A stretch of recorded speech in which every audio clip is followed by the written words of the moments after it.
Good day to you, fellow gamers. This is the Ludomancer at the Ludomancer's Vault, and this channel is going to be devoted to the obscure and the ancient. And today we're going to be looking at one of my favorites, Clan War by AEG. This is the 2001 Daimyo edition starter. I believe the contents are all still sealed. I don't think the box itself is sealed, but we're going to find out. So Clan War, as you may know, was a miniatures game by AEG, who designed and created the Legend of the Five Rings universe. And after they made a successful card game in the late 90s, somebody got the brilliant idea to go after Games Workshop's market share. And they said, if people like fantasy samurai card games, surely they will like a fantasy samurai miniatures game.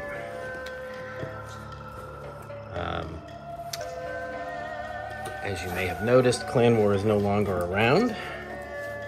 So it didn't work out the way that they had hoped, but they did make some pretty amazing product on their journey. Wow, box is exactly the size for the inner box, which means it's going to be a little hard to pull out. All right, there we go. Let's get rid of the cardboard. It was nicely packed. You don't often find a box that fits your product quite so perfectly. All right, this is the Clan War Basic Edition box set. This is the second box set they came out with. The first one had some different cover art and different contents. This is a little bit later in the storyline, where we've got Mirumoto Hitomi with the obsidian hand. She's been corrupted by the forces of the Shadowlands, and the jade hand being worn by Hida Yakamo. They have a long history and fought each other repeatedly in multiple duels before they ended up teaming up together to defeat the evil Fu Leng. And I'm not sure, I think that might be Toturi in the background, the Emperor. So let's see, for the coward there is no life, and for the hero there is no death. The Emerald Empire of Rokugan, a place of honor, steel, and sorcery. So what do we have here? We have a fantasy, Japan-like, Asian-themed setting. And as many people like to say, Japan and Rokugan are not the same place, so if you see any differences, that's why. And this set comes with what you see here, a basic rule book, cards, and a whole bunch of miniatures and some dice, 4 unit commanders, and then what they decided to do in this box set is give people a whole bunch of generic infantry that are more lightly armed and armored than what they had in the first box. 28 miniatures that are archers in 2 poses, and 28 that are infantrymen with swords, I believe. 60 metal figures. Metal is italicized because that's a big deal. Fully illustrated 120-page rulebook, 100 full-color tactile cards, and 4 10-sided dice. In Clan War, you are the daimyo of your clan, commanding armies in battle against ancient rivals as well as the dark enemies of the Shadowlands. Clan War provides core regiments for all of Rokugan's 11 forces. Yeah, they had 11 factions. Ready your legions and cast your most powerful spells. This is an age of heroes, and these are the Clan Wars. MSRP was $74.95 at the time, which was not cheap, but for that many miniatures, coming in at what, a little more than $1 a figure, maybe? Not too bad either. Let's take a look at what condition this is in. All right, so we have the basic edition rulebook. Oh, and it's quite crisp here. A little bit of edge wear, but very shiny. And this rulebook is actually nice to have because the Daimyo edition rulebook, which I will show in another video and we'll talk about extensively, is very thick because it has not just the rules, but also all of the force lists. In the Daimyo edition of Clan War, they took all of the prior expansion books and put them into one volume. And so that was quite a bit of information and unwieldy book to carry around. So this one is actually nice to have because it's just the basic rules. There's Matsugohei from the first edition. You can see here, we'll talk about this rule book in another video. I like the rules of the game. I do wish that they were organized a little bit differently in the book, but you know, it is what it is now. We're 20-something years on, so it's not going to change. You got your general basics, your game elements, turn sequence, your skills and traits, magic rules, your special rules for special abilities. There's undead troops and instability, which would be very familiar to people who played old Warhammer. And then they do have some abbreviated force lists in here as well, which I forgot about. And then your army construction rules. So this is a rank and flank game. This is your profile cards. You've got your basic rules. There's a 10-sided dice system. Has add rolls if you roll 10, so you can get some pretty wacky results if somebody rolls a handful of 10s. You see we got our unit facings. We have our different formations. They start off by kind of walking us through in detail all this information about formations and maneuvers, which can be pretty overwhelming at first, rather than just giving us a simple overview of the turn. But if you kind of just flip your way through it, you'll learn about the game and how it works overall more quickly if you kind of don't let yourself get bogged down into that. So talking about the commanders, victory points. This is kind of like a easily overlooked section here. But basically it's kill and morale, cause you killing troops of a certain point value and breaking the enemy's morale, get you victory points. And then usually doesn't tell you exactly here what your limits should be. So you're supposed to set up your VP or your time limit yourself. There were scenarios that came in other books that had more specific victory conditions. So here's your meat of the game. We'll talk about it more in another video, as I said, but get your turn sequence, all your rules, and I'm gonna flip past the rest of the rules because again, we're gonna get to those later. Just give you a quick look at some of the art. There's a nice Black Cabal soldier from Scorpion Clan. I have a unit of those painted up I'm gonna share with you. Here's your, and the other thing they did is they put all of the cards, or not all of them, but most of the cards into the book. So there was a deck of spell cards. These are spells. So you could print these out or photocopy them in place of the old ones. A lot of Scorpion artwork in here. Void spends, that's kind of like a special resource that your personalities have, kind of like current command points. All right, so they did give us some lists here. And you can see this is the Crab Clan. They did the leaders, most of the leaders first. I'm not really sure what order they put them in, but it looks like the personalities and then units. And the personalities don't appear to actually be, I think maybe they were alphabetical by last name. Yeah, that's what it is. All right, so you do have your basic army lists in here. But there were a lot more in the Daimyo edition. I think we just have the main clans, the Lion, Phoenix, some unaligned. So what did they leave out?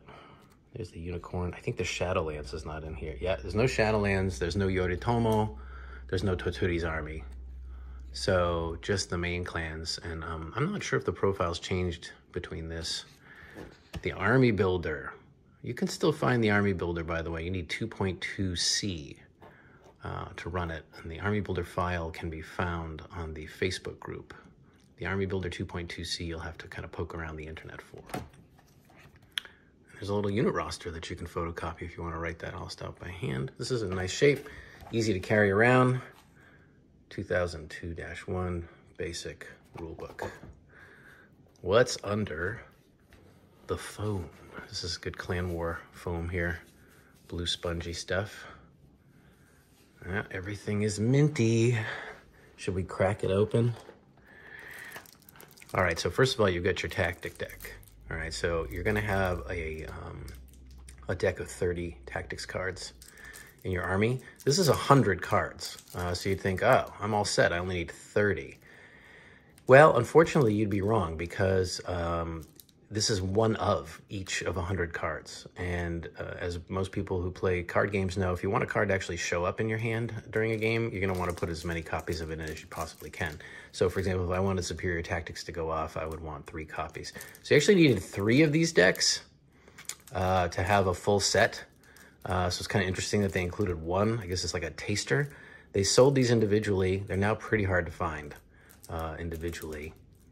So that you could have a full set. But the cards are all free online at the L5R Clan War Facebook group. You can print them up on your printer and just sleeve them yourself if you have trouble hunting down these kind of specific cards. But there they are, and they're all minty fresh. We're not going to crack that open just yet, I think. All right, we've got our bases. Clan War bases came in their own unique size. And these are not 25 millimeter, they're 1 inch. And then the cavalry and monster sizes were even stranger. They were like in fractions of an inch. So these are also kind of hard to find. It came with some nice 10-sided dice. I always like this marbled. They were easy to read and they had this nice marbled coloration to them. Oh man, I ripped the bag. Okay. I guess it is 20-something years old now. So yeah, these are pretty nice.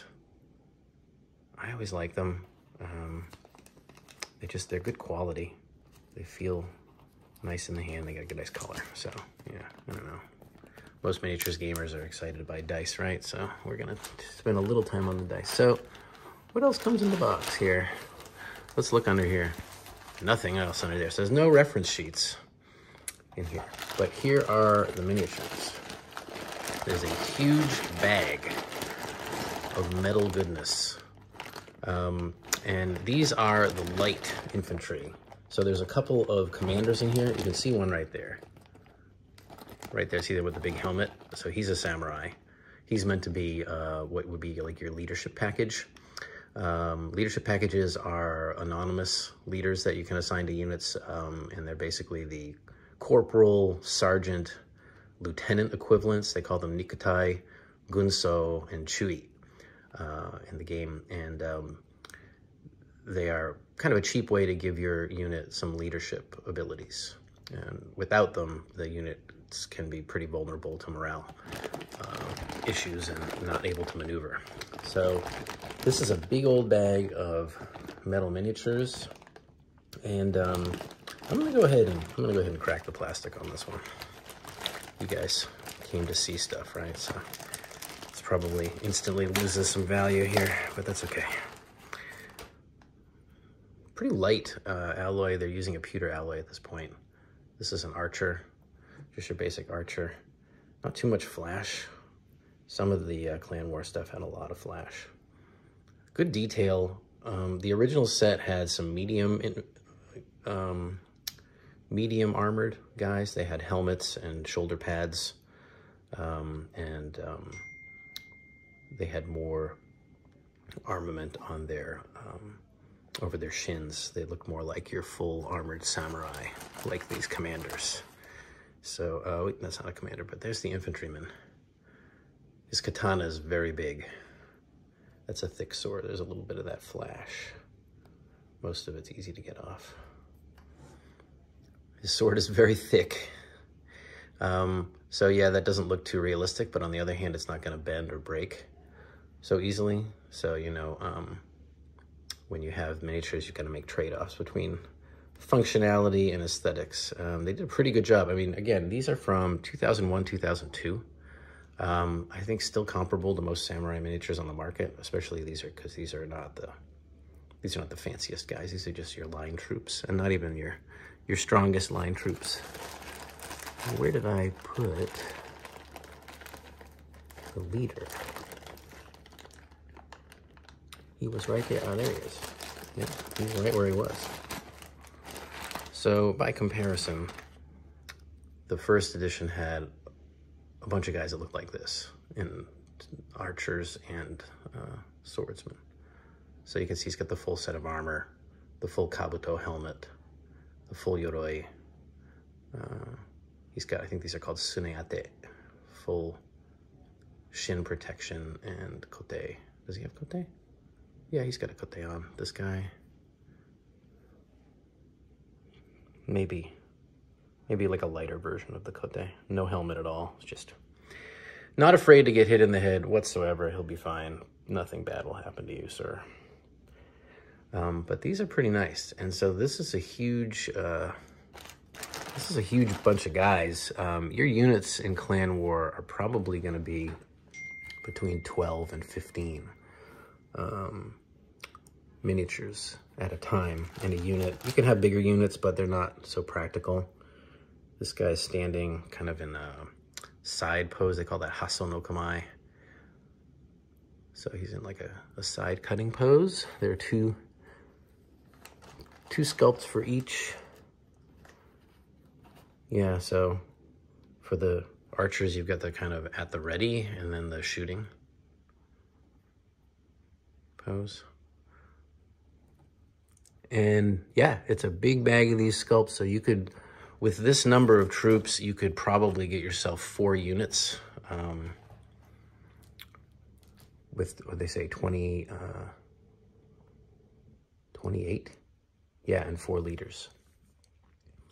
So you could get 2 units of 14 archers, and you want 14 archers, so you can have archers row, which allows your second rank to fire. You're gonna want at least 12 guys in a unit to do archers row. So yeah, that's 4 units in your army, probably somewhere around 500 points, I think. I'm trying to see if the leaders were all the same. This is the same sculpt. He's a little shinier for some reason.